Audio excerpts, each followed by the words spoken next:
Okay folks, we're back out here in the bright sunlight playing with this diesel again. Wanted to show a few things. There's I noticed there's 2 bolts missing in the injector pump, and I think there's 2 bolts missing in the water pump, this gear driven water pump, and kind of makes me wonder, you know, what the whole deal is with this. So I think what I'm going to do, I'm going to show you real quick how to roll this up on number 1. You know, there's no timing marks on the timing cover, there's no timing marks on the flywheel, and I'm going to show you how to roll it up on number 1. And what we'll do, we'll take the water pump off, and we should be able to get to the front of the gear, and there's a hole you can lock that out to put it on top dead center, and we're going to check and see if it's actually on top dead center real quick, just to see maybe possibly if it's out of time. And it may be, that may be the problem. And if it's not out of time, there's definitely tips missing off the injectors. But it's not revving right, you know, it's erratic. It's not doing the same thing every time. Sometimes it'll take fuel, sometimes it won't, so that kind of worries me about the pump. This is something to do with timing. It's supposed to advance it and retard it. I think the difference from cold to maybe when it's not cold, but it's not, that shouldn't nearly change it enough to do what it's doing. And that's what's got me wondering, you know, what the deal is. And I'm not real up on these, but we're gonna see what we can do. And let me get it on number 1, and then we'll pull it off and figure it out. Okay folks, we've got the valve cover off, and I'm going to show you a real simple way of finding number 1, or getting number 1 on top dead center. And there's no markers, no pointers on this. So okay, there's going to be a spot. If you look at number 1, which is, you know, number 1 intake and exhaust, this exhaust, this intake, you can tell real quick by just looking at where the ports are on the, you know, manifold. But that little sweet spot in there where your exhaust valve is closing and your intake is opening, and I'm going to show you that just by turning it back and forth. And you can also feel that because the number 1 piston's on top, number 4 piston's on top, number 2 and number 3 are totally on bottom, so it tries to go back and forth real easy because of that. But you can see right here my exhaust rocker's moving and my intake rocker's moving. And what you want to do is get in the spot right between when your exhaust is closing and your intake starting to open. And now you know that you're 180 degrees out. So if you'll make one full turn on it, you should get the same thing on this back rocker as what you got on the front. And I'm turning the engine the wrong direction, but it really don't matter. But we're going to go one full turn.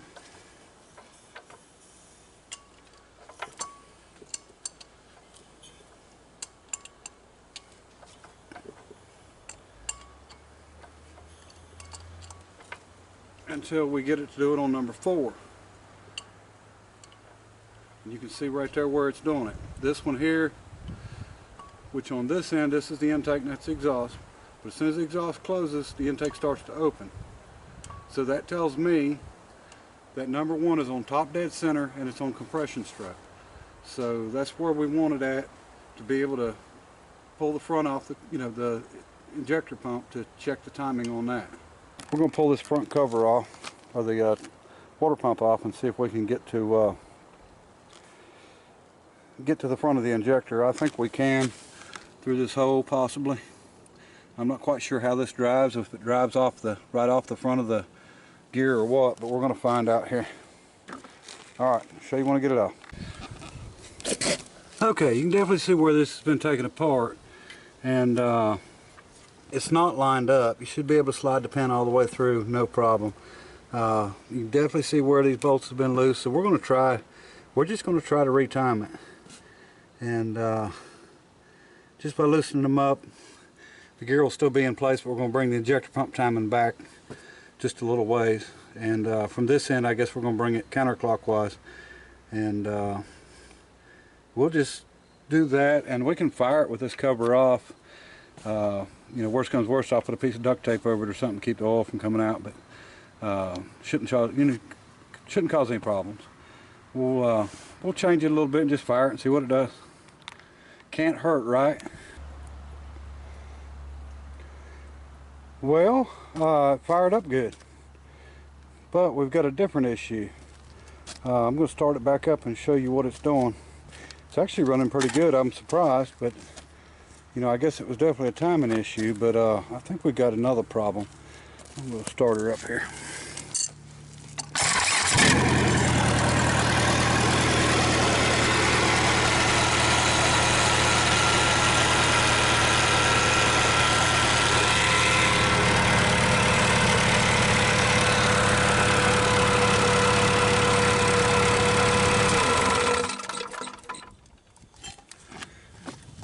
It won't take any fuel.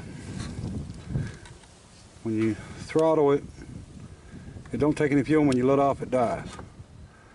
So I'm lost on that one. Timing definitely changed it, but I don't know how it got. I don't know how the timing got changed on it. That's what I don't quite understand. I know that this nut is not supposed to be taken off, but I think it's been a while since this water pump's been off, so I'm not quite sure how they could have got it out of time. And I'm confused already on this one, which I guess that's normal. But I'm going to play with it a little bit and see if we can get the injector pump to respond a little bit. Maybe I can start it up with it partial throttle, and we'll try that and just see what it does.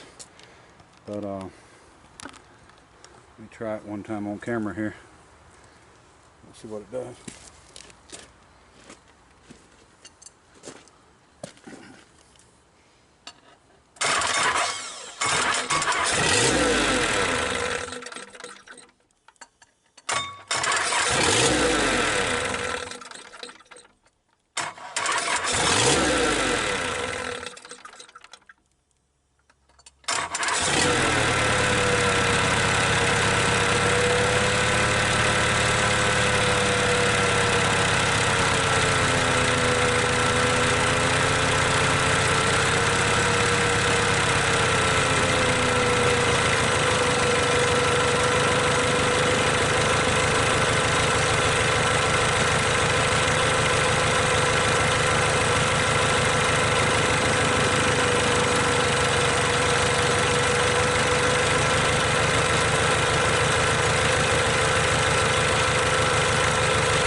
Alright, we're getting very little smoke out of it now. What we're getting is still fuel smoke, but we've got no throttle response at all. That time when I come up slow with it and brought it back, it actually didn't kill it. So we may have just a problem under this cover. I think there's a governor cage. I remember I had a problem with one before, but I was thinking it was on the fuel shutoff. I'm not real familiar with injector pumps, and I guess I need to get familiar with them. I think I'll maybe play with it. Looks like the engine's going to be alright though, but the you know, one thing about it though, we had come to the conclusion that we don't have a crack problem in the head, because you know, we figured out that what it was doing was what it was doing on him, and so there's no issue there. I think the engine's going to be fine. It's just going to have to, we're just going to get this stuff figured out on it. It's already sounding a whole heck of a lot better than it did the other day with all that smoke.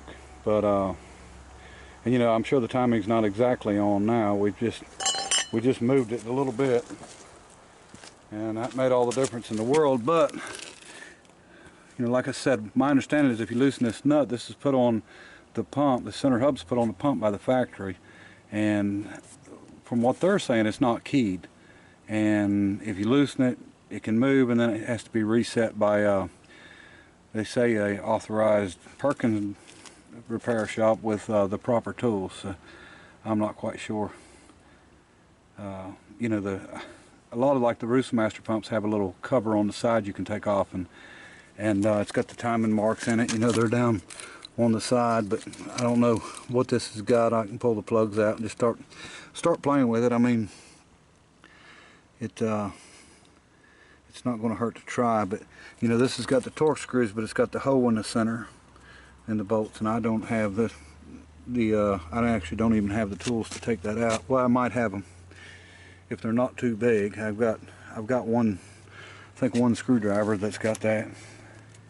But sounding pretty good. I think it's going to be fine. Just get everything figured out on it.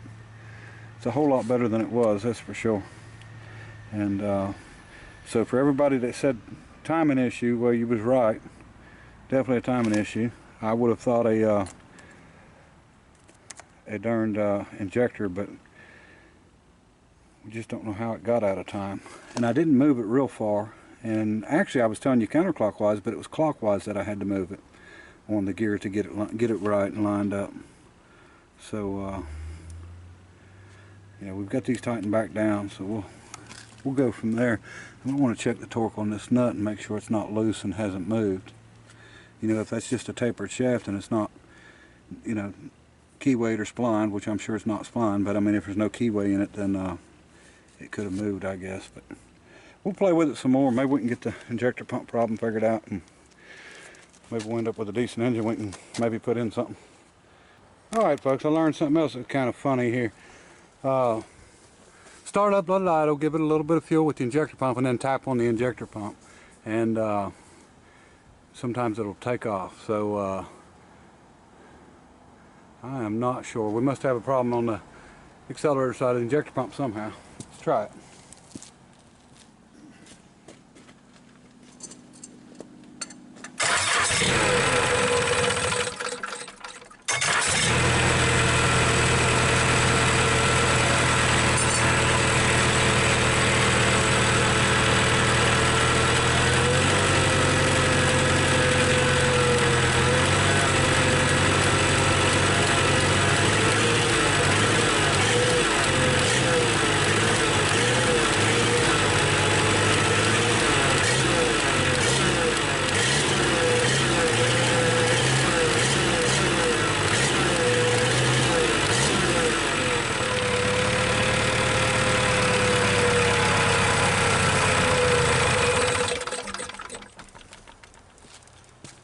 Okay, so we definitely got injector pump problems, and it's we're probably still out of time because of the smoke when you're revving, but I've got to get that problem figured out before I can get this thing in time good. I can play with that timing a little bit and hopefully get it where I need it. I'm not so worried about that as I am getting this pump right.